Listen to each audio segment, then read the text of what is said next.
Joining me now is Democratic Senator Chris Coons, who serves on the Foreign Relations and Judiciary Committees. He has been pushing to let the special counsel finish his work, and that bipartisan legislation to protect Mueller from being fired is still sitting, I guess, on Mitch McConnell's desk, has not been put forward. Well, Andrea, it has been put forward in that it's been introduced.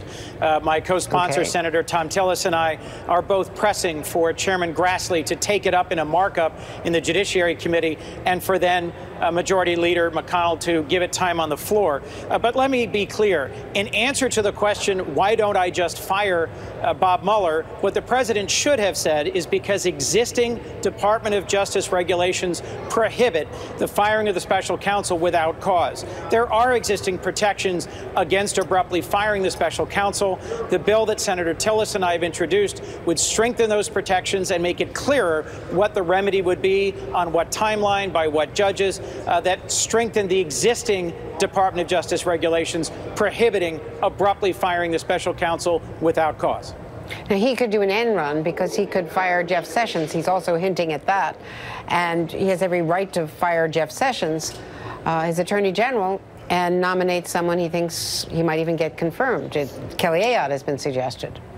Well, to be clear, he has the power to fire members of his own cabinet, but if he is doing so in order to obstruct justice, that would continue the pattern of behavior that Robert Mueller's been investigating, whether or not the motivating cause for his firing or for his decisions would be to obstruct the special counsel's investigation. As we know, in earlier stages of this, when he abruptly fired the FBI director, the president's representatives initially said it was for a different reason. It was for how the FBI director handled the investigation into former Secretary Clinton's emails. It was the president himself who subsequently said on television, "Oh no, I fired him because of the Russia thing." So just to be clear, Andrea, he could move forward by firing the Attorney General, and his recent tweets and statements suggest he very well might.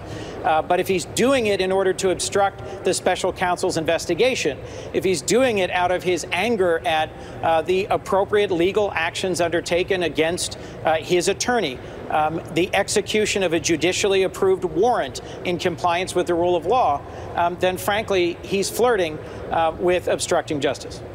How serious is it, a step taken, like the step to go after Michael Cohen's office, his hotel residence, a third site?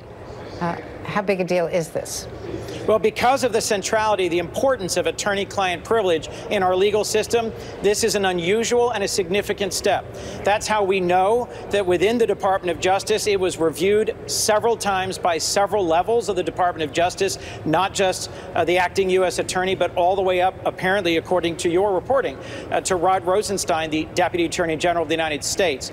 And for the search warrant to be executed, it had to be signed off on by a sitting federal judge.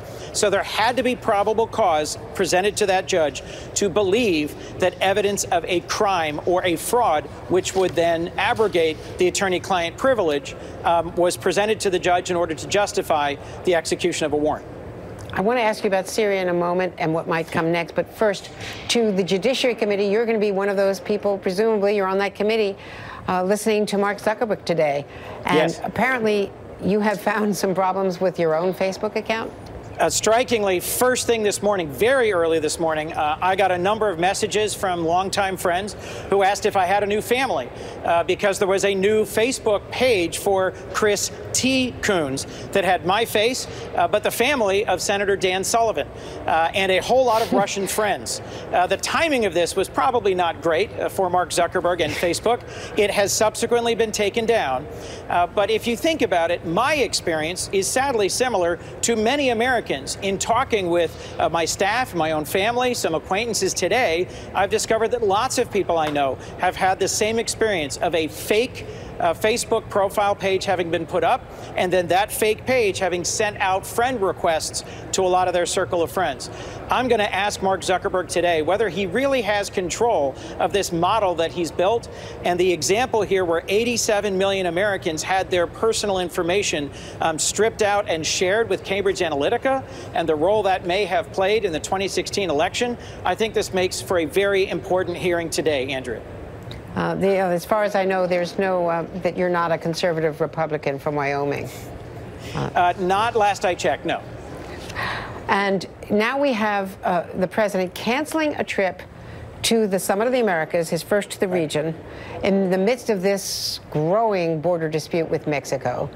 He obviously has Syria on his mind, among other things, action that might be contemplated. Have you been briefed as a member of the Foreign Relations Committee? I guess you're not a member of the Gang of Eight. You're not in leadership at this point. So you would not know if military action is being contemplated. But do you think that military action should be briefed to the Hill before it is taken, or is it good enough to do after?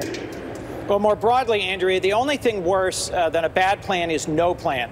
And part of why I think Assad was encouraged to continue his murderous chemical weapons attacks against his own people was because just last week, President Trump was saying we should be withdrawing from Syria. We should pull out American forces from Syria.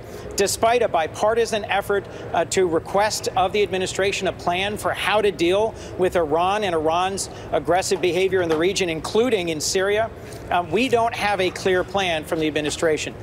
The president may well take military action against Assad. A year ago, when he did so in response to a chemical weapons attack, I supported that action. But this week, we will be debating the confirmation of a new Secretary of State and the consideration of a new authorization of the use of military force. We have troops around the world. I was just leading a bipartisan congressional delegation to Niger, where late last year, tragically, 4 Americans were killed in combat against terrorists. I think the American people don't have a clear sense of where and why Americans are engaging in military action, and our president should deliver a plan to the American people, a clear statement of why he takes military action if he does, and a diplomatic path for how we resolve the conflict in Syria, a country where we have Russian and Iranian and Syrian troops, as well as our own. I know you've got to go vote, but a quick question about Tom Bossert. It looks like John Bolton is cleaning house, if you will. It is concerning to me that the unconfirmed new national security advisor, John Bolton, seems to be swiftly moving to eliminate or to move towards an early retirement several of the president's advisors, Tom Bossert included among them. The previous national security team around the president included some folks like General H.R. McMaster, who were sort of a leveling or balancing force with decades of experience in our military. John Bolton is very seasoned and experienced, but I'm concerned that his positions consistently have been to advocate for regime change, for military strikes, and he may be among the few people who still seems to believe that the war in Iraq was a good idea. Chris Coons, Senator, you've got a busy day. Thanks for taking time for us. Thank you, Andrea. And joining me now is NBC's national security and military reporter Courtney Kuby, who broke that story today that Russia